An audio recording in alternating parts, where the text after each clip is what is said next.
The Bible introduces humanity as God's royal priests, ruling with God in Eden, a place full of life and abundance and God's blessing.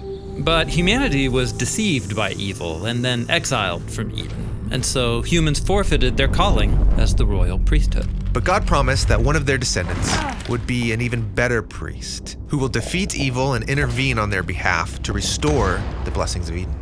This descendant would be a royal priest, like Melchizedek, that Abraham met in Jerusalem, and also like Moses and the priestly figure he saw on Mount Sinai. This descendant will also be like David and the priest king that David called my Lord in Psalm 110. And all of these figures lead us to Jesus, the ultimate royal priest who suffered and died for a failed humanity so that they could be restored to their original calling as royal priests. About a month after the resurrection of Jesus, his disciples see him ascend into the skies. Yeah, this was the fulfillment of Israel's hopes and of the story of Jesus. He was exalted into the heavenly temple of God's presence and installed there as the cosmic royal priest. Now, Jesus also told his followers to wait for God's presence to come and guide them into the future.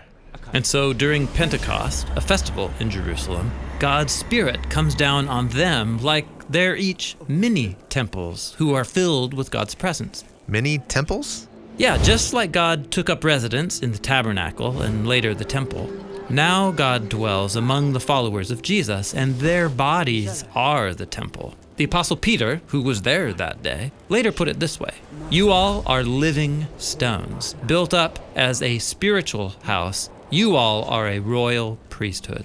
So they are altogether God's temple. And they're also the priests, reclaiming that lost calling that God gave humanity to represent him and to rule the world on his behalf. The Spirit is restoring the life and blessing of Eden to the people of Jesus. But these people aren't priests. They're merchants and fishermen, soldiers and slaves, tax collectors and the poor. They work in the world and not in temples. And yet, they talked and behaved as if they were priests. They believed Jesus was the cosmic royal priest, ruling all of heaven and earth as his temple, and they saw themselves as an extension of Jesus here on earth, that is, the body of the Messiah. That's a beautiful image. But what does it actually look like? Well, if you went to the temple in Jerusalem, you would hear the priestly choirs singing poetry that honored God and that told the story of his love. Music was a bridge between heaven and earth. Also, the followers of Jesus started writing and singing new songs about Jesus as part of their priestly calling. Right. Priests also surrendered everything over to God through their sacrifices. And so followers of Jesus started giving themselves, their time, and their money and energy to serve those in need. And they said, these are the sacrifices that bring pleasure to God. Priests also intercede on behalf of others through blessings and prayers, advocating for the needs of everyone.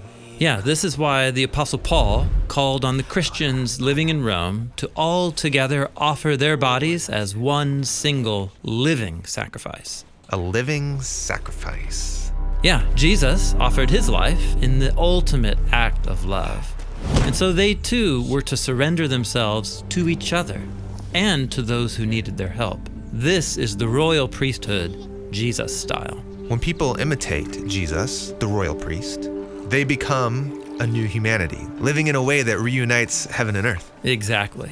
And now you can see how the whole Bible is one unified story about a royal priestly humanity that lost its way. But then how God promised to raise up a priest who would give his life to restore us. And then how the stories of Abraham and Moses and David all point forward to a promised priest king. And how this all led to Jesus, our great high priest, who suffered on our behalf to restore us to our calling. And so this is why, on the final pages of the Bible, there's a vision of a renewed and reunited heaven and earth with humans serving and ruling as God's royal priests forever.